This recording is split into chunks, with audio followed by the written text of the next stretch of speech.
instante mientras realiza sus actividades al mediodía.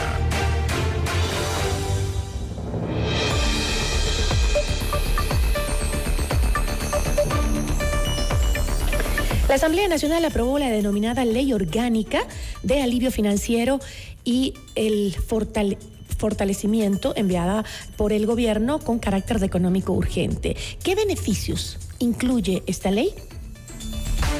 Nuestra entrevista de hoy en Notimundo a la Carta.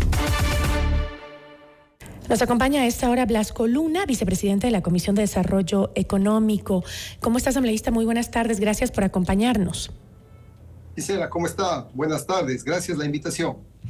A ver, la ley fue aprobada por el Pleno de la Asamblea con 116 votos a favor en una votación donde las principales fuerzas políticas del legislativo, incluido el correísmo, apoyaron la iniciativa enviada por Daniel Noboa. La nueva ley aprobada, cuyo nombre completo es de Alivio Financiero y el Fortalecimiento Económico de las Generaciones en Ecuador, contempla 6 artículos, 2 disposiciones generales, 23 transitorias y 8 reformatorias. Asambleísta, ¿qué beneficios son los que contiene esta norma? A ver, señalar de que el proyecto, como llegó presentado por el Ejecutivo, en un 80% fue rechazado.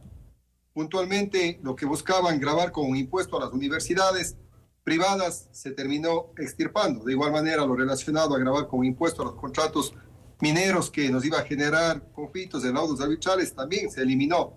Y claro, la intención que tenían que a través de un carnet de discapacidad se pueda condonar deuda a los grupos de poder mayoritariamente.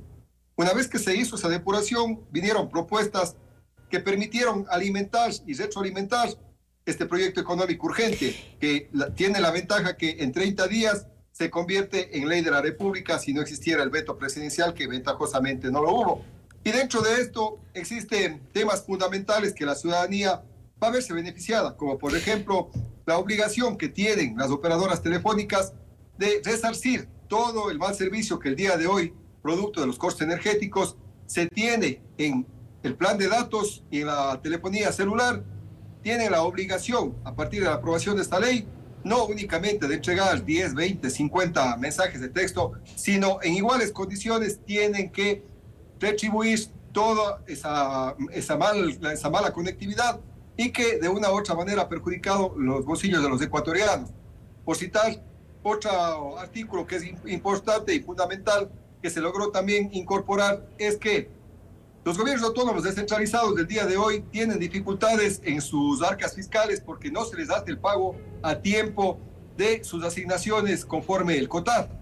Pero de igual manera tienen que honrar deudas con el Banco del Estado. Ahora se permite hacer un cruce de cuentas para de esta manera no terminar paralizando la obra. Entonces, son acciones afirmativas que se incorporaron dentro del proyecto de ley. Pero ¿cuáles son, asambleísta, por favor, los alivios financieros que se proponen que justamente van a ser sentidos por la ciudadanía? Lo que le digo, el tema de comunicación, por ejemplo, de las telefónicas, ese es un alivio financiero. Otro tema fundamental también es... No es un alivio financiero, están retribuyendo lo que ya gastaron. Con el BIES, entran en un proceso de refinanciamiento de la deuda para que puedan aliviar también esa carga que tienen el día de hoy. Eso, de hecho, que les va a favorecer y les va a beneficiar a este sector tan importante como es el sector que tiene deudas con el BIES. También se le combina y se les dispone a la banca pública, sobre todo, a que entre un proceso de evitar el cobro y los procesos coactivos dentro de las deudas que tienen el día de hoy, quienes con créditos no pueden honrar las mismas por la baja venta que tienen. Entonces también beneficia a este sector y a quienes no. Ahora, asambleísta, también en el texto de la ley se incluyen beneficios como el seguro de desempleo inmediato, que podría ser solicitado por los trabajadores afiliados al IES y que por causas ajenas a su voluntad pierden el empleo entre noviembre de 2024 y febrero de 2025. Ahora, ¿cuánto presupuesto le va a costar al Estado estos alivios como este y como los que usted acaba de mencionar?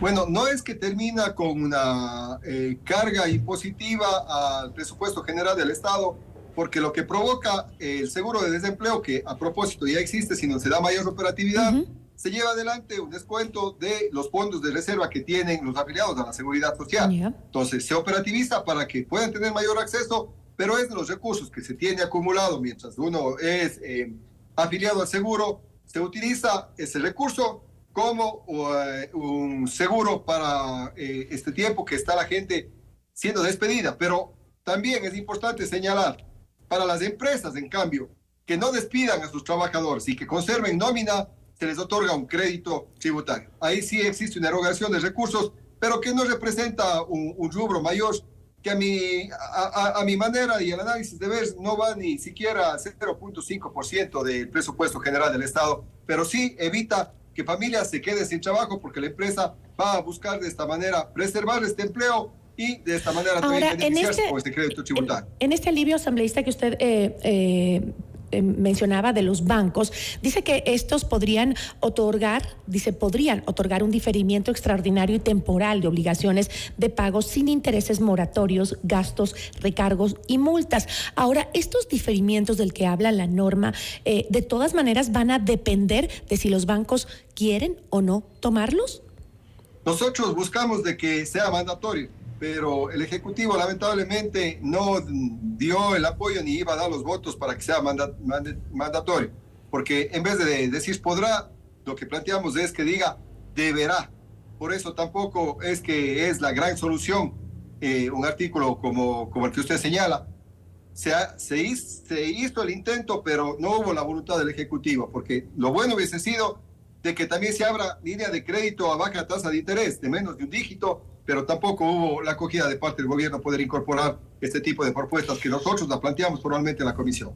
Usted mencionó hace un momento que no es mayor el presupuesto del Estado que se va a ver afectado por estos beneficios que se dan, pero también se dispone un plan de pago de impuestos y eliminación de deudas de microempresas por impuesto a la renta de 2022 y 2023 ante el Servicio de Rentas Internas. Eso sí le va a afectar a la recaudación tributaria directamente. No mayormente, porque únicamente es hasta un salario básico unificado y eso representa un universo, si bien grande en masa, pero no elevado en monto.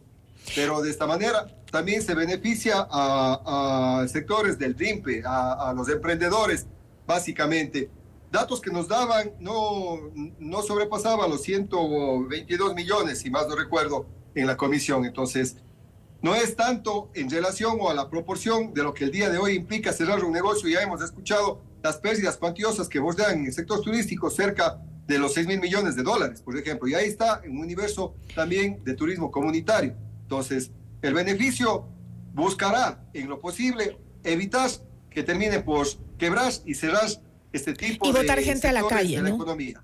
Ahora, también se dispone de medidas que se hayan aprobado para evitar los despidos justamente por la crisis que han generado los apagones. Sí, lo que les decíamos, un crédito tributario para quienes conserven al personal en nómina y no les terminen despidiendo, se les otorga un crédito tributario de una u otra manera incentivando a sostener ese empleo. ¿Y hasta cuándo? Por ejemplo, se eliminó un artículo que sí estuvo considerado y que en la última votación, lamentablemente todos excepto del bloque de la Revolución Ciudadana buscaba que se apruebe, porque no fue ni propuesta nuestra, fue propuesta del bloque social cristiano, era de que se incorpore un adulto mayor a nómina de empresas con más de 50 trabajadores, que iba también a buscar darle una oportunidad de un espacio a adultos mayores que están en capacidad plena de trabajo, pero lamentablemente... ¿Por qué no se logró incluir en el texto aprobado esa medida? Perdón, no la escuché. ¿Por qué no se logró incluir esa medida? Porque al final del día acordó ADN y Construir Social Cristianos votar por separado ese artículo y no hubo los votos para aprobar ese artículo. Nosotros queríamos que se apruebe ese artículo porque ayudaba a este sector también fundamental, que son el sector de adultos mayores, más de 60, 65 años, que no tienen un trabajo y que podían acceder también en nómina de más de 50 trabajadores a la posibilidad de un empleo. estuvo hasta el final para la aprobación, pero primaron más intereses de estos sectores y no se terminó aprobando ese artículo que hubiese sido también beneficioso, pero lamentablemente se hace con votos la aprobación de este Ahora, tipo de asambleísta, estos beneficios tributarios para los empleadores que logren mantener a sus equipos de trabajo, ¿hasta cuándo se prevé que duren? Eso y el resto. Durante la emergencia energética, creemos que hasta el mes de febrero del 2025. Sí, pero de ampliarse la difícil situación energética, se ampliaría, porque señala que dura la emergencia energética. ¿Y cómo planteamos eso? ¿Cómo planteamos justamente ese fin? Porque lo que dicen los especialistas es que sí, se puede acabar la emergencia energética, pero la crisis energética que vive el país va a continuar, porque eso sí no va a terminar con que llueva. Efectivamente. Es una situación más que nada de decisión administrativa política del Ejecutivo, porque con este proyecto de ley, ojo, ecuatorianos, no es que ya va a solucionarse todo lo que el día de hoy vive el país por el mal manejo del sector energético, y usted ha dicho una gran verdad. El problema sigue por la falta de inversión, la falta de mantenimiento. Lo importante sería que el gobierno tome una política de inversión, tanto pública como público-privada, con recursos que los hay. Tenemos 8.500 millones de dólares en reservas internacionales, percibiendo una tasa de interés del 3%. Cuando bien se podría repatriar por lo menos unos 800 millones para abrir línea de crédito de un dígito, que podría ir del 5 al 8, 9%, y con eso sí reactivaríamos la economía. Pero tampoco hubo voluntad política de incluir esta propuesta que la planteamos desde nuestro despacho y que bien hubiese ayudado a alivianar esa difícil situación, porque hoy día los hogares ecuatorianos no tienen flujo de capital, no tienen acceso a crédito a baja tasa de interés, y eso dificulta mucho más afrontar una crisis energética, porque no tienen ni para comprar el generador, ojo, mucho menos para poder hacer inversión. Entonces, no es que con este proyecto de ley se soluciona definitivamente la propuesta, es un paño de agua tibia en tanta situación difícil que vive el país. Yo le agradezco muchísimo, asambleísta, gracias por habernos acompañado. A usted, gracias. Buenas tardes. Nos acompañó Blasco Luna, vicepresidente de la Comisión de Desarrollo Económico. Notimundo a la carta. 60 minutos.